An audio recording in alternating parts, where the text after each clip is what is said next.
दोस्तों देखो, आज के वीडियो में हम पढ़ेंगे सर्कल के बारे में। सर्कल बेसिकली होता क्या है, क्योंकि इसके बारे में हम बेसिक चीज पढ़ेंगे। वैसे तो ये बहुत बड़ा टॉपिक है और इसके ऊपर अलग अलग थ्योरम बने हुए हैं, बट आज हम वीडियो में सिर्फ बेसिक चीजें जानेंगे जो ज्यादातर लोगों को नहीं पता है। मे बी आपको पता हो, बट रिवीजन कर लो। देखो, आपके सामने एक जो है एक शेप दिख रहा है, जिसको हम लोग जनरली गोला बोलते हैं, गोलाकार। तो यहाँ पे क्या होता है, सर्कल का एक सेंटर होता है। अब एक सेंटर में जो पॉइंट्स होता है वो फिक्स पॉइंट होता है। यानी मान लो ये जो भी है, ये सेंटर हो गया। अब इस फिक्स पॉइंट से एक एक डिस्टेंस पर, यानी कि यहां से लेके यहां तक का डिस्टेंस है ये। अब ये सेम डिस्टेंस से लेके यहां से मिलियन ऑफ पॉइंट्स लेके उसी पॉइंट से घूम कर, यानी इसी सेम डिस्टेंस से इधर पूरा घूमने के बाद वापस जिस पॉइंट्स पे आते हैं, और वो पॉइंट्स पर आने के बाद जो शेप बनता है उसको हम बोलते हैं, क्या बोलते हैं, सर्कल, जिसको हम बोलते हैं वृत्त। अब दोस्तों क्या होता है, ये सर्कल यहां से लेके यहां तक, यानी ये पॉइंट सेंटर था, और ये जो है बाहरी पॉइंट मान लो आपने कोई भी दे दिया, ए दे दिया। अब यहां से लेके सी और ए तक का जो डिस्टेंस होता है, डिस्टेंस जो मान लो हमने डिस्टेंस आर है, जो डिस्टेंस होता है इसको हम लोग बोलते हैं त्रिज्या। अब उसके बाद ये जो त्रिज्या, यानी कि सेंटर से लेके एक त्रिज्या लेने के बाद जो पॉइंट्स हम पूरा घूमते हैं, तो पूरा घूमने को हम लोग क्या बोलते हैं, परिधि। यानी जिसको बोलते हैं सरकमफ्रेंस, सरकमफ्रेंस। अब क्या होता है कि दो पॉइंट्स ले लो, मान लो ए मिलियंस ऑफ पॉइंट्स बनकर एक सर्कल बनाते हैं। दो पॉइंट्स ले लो किसी भी पॉइंट्स पे, एक पॉइंट्स मान लो यहाँ पे है और दूसरा पॉइंट्स यहाँ पे है। इस पॉइंट्स को इस पॉइंट्स में अगर मिला दो, यानी ये पॉइंट्स मान लो P है और ये पॉइंट्स Q है, तो इस पॉइंट्स को यानी यहां से लेके यहां तक की बोलते हैं, क्या बोलते हैं, जीवा, जिसको हम इंग्लिश में बोलते हैं कोड, यानी इस वाले पॉइंट्स को। अब दोस्तों मान लो कि कोई भी जीवा अगर सेंटर को होके जाती है, यानी एक एग्जांपल लो, यहां पे एक सर्कल है, अब उसके बाद यहां पे एक सेंटर है। अब ये जीवा है, ये जीवा अभी कैसा है, सेंटर से काफी इधर है। अगर यही जीवा सेंटर को क्रॉस करके जाए, यानी कि मान लो एक पॉइंट यहां पे है और एक पॉइंट यहां पे है, तो ये जीवा इस पॉइंट से लेके इस पॉइंट्स को करेंगे तो भी एक जीवा होगा। लेकिन जीवा अगर सेंटर को क्रॉस होके जाता है तो हम इसको बोलते हैं क्या, व्यास बोलते हैं, व्यास बोलते हैं। व्यास जिसको बोलते हैं हम लोग डायामीटर, यानी वो जीवा जो सेंटर को क्रॉस करके जाए उसको बोलते हैं व्यास, डायामीटर। अभी ये चीज आपने समझ लिया। अभी हम इसमें बेसिकली जानेंगे क्या, सबसे पहला पॉइंट हम मान लेते हैं, व्यास का ही बात करते हैं। व्यास यानी कि डायामीटर। तो व्यास डायामीटर इज इक्वल टू क्या होता है, D is equal to 2r। अब ये 2r कैसे होता है, अभी यहां पे देखो, यानी कि ये यहां से लेके एक आर हो गया, और अगर यहां से लेके ए जो हो गया एक डबल आर हो गया। और व्यास हमने क्या बोला, यानी एक जीवा जो सेंटर को क्रॉस होके जाती है, वो दो पॉइंट्स को मिलाती है, उसको व्यास बोलते हैं। यानी r plus R is equal to 2r। तो व्यास क्या हो गया हमारा, 2r। अब अगर हमको यहां से त्रिज्या निकालना है, त्रिज्या यानी आर, जिसको हम इसको बोल रहे हैं त्रिज्या, तो त्रिज्या भी यहां से आराम से निकल जाएगा, ये त्रिज्या हो जाएगा। त्रिज्या यानी कि आर इज इक्वल टू व्यास बटा 2। अब यहाँ पे दो फार्मूला आपको मिल गया, यानी व्यास अगर देखा जाए तो 2r, और त्रिज्या का फार्मूला निकालना है तो व्यास बटा 2। तो ये फार्मूला हो गया। अब हम बात करेंगे किसका, एरिया निकालने के लिए। मान लो एरिया निकालेंगे दूसरा हम, एरिया कैसे निकलेंगे, यानी कि क्षेत्रफल, क्षेत्रफल का फार्मूला क्या होता है? पाई आर स्क्वायर। अरे दोस्तों याद कर लो आप, एरिया यानी कि पाई आर स्क्वायर होता है। अब पाई क्या है? पाई एक कांस्टेंट है। जैसे मान लो A equal to area equal to pi constant, मतलब इसको हम लोग 22/7 बोलते हैं, और फिर ये आर स्क्वायर। तो 22/7 यानी कि 22/7 का मान भी कभी हम लोग 3.14 लेते हैं। अब 22/7 लो या 3.14, आपके ऊपर है। ये फॉर्मूला हो गया। अब एरिया जो है दोस्तों, ये पूरे वृत्त का एरिया है।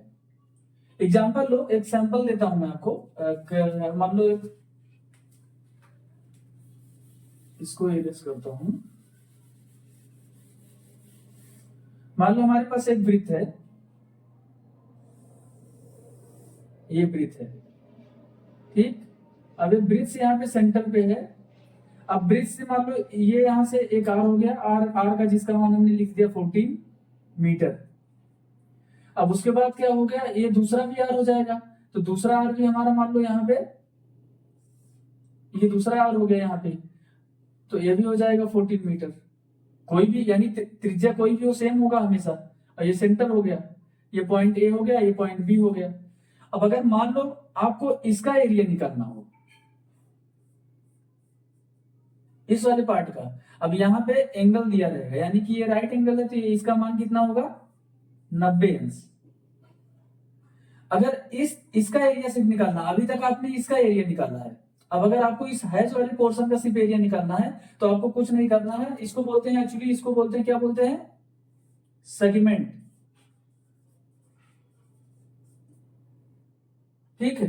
अब यानी त्रिज्या खंड बोलते हैं जनरली, त्रिज्या खंड, क्योंकि ये त्रिज्या खंड है, तो एक सेगमेंट हो गया। तो इसका अगर एरिया निकालना है, तो आप इसका एरिया में क्या है? कुछ नहीं होता है, theta divide by 360 into pi R square, क्योंकि क्षेत्रफल पाई आर है। अब थीटा अगर मान लो आपको इसका निकालना है, तो यहाँ पे हो जाएगा कितना? 90 डिवाइड बाई 360 इंटू ये 22/7 इंटू आर कितना है? 40 स्क्वायर। इसको कैलकुलेट कर लो, आंसर आ जाएगा आपके पास। तो हमने क्या बताया कि यानी इस वाले पोर्शन को हम लोग बोलते हैं क्या? परिधि बोलते हैं। यहां से इस वाले पॉइंट्स को सिर्फ क्या बोलते हैं? त्रिज्या बोलते हैं। ये यहां से लेके यहां तक पॉइंट अगर सेंटर से होके जा रही है, तो क्या बोलते हैं? डायामीटर, व्यास बोलते हैं। अगर वो सेंटर से होके नहीं जाता है, तो उसको क्या बोलते हैं? जीवा बोलते हैं। अगर इस टाइप का सेगमेंट है, तो इसको हम लोग सेगमेंट बोलते हैं। ये टोटल पॉइंट्स को हम लोग क्या बोलते हैं? सरकमफ्रेंस बोलते हैं। अभी मैंने आपको बताया व्यास कैसे निकाला जाता है, यानी डायामीटर, फिर त्रिज्या कैसे निकाला जाता है ये दिखाया। अभी क्षेत्रफल बता दिया। अभी मैं आपको परिधि का बता देता हूं, परिधि कैसे निकालते हैं।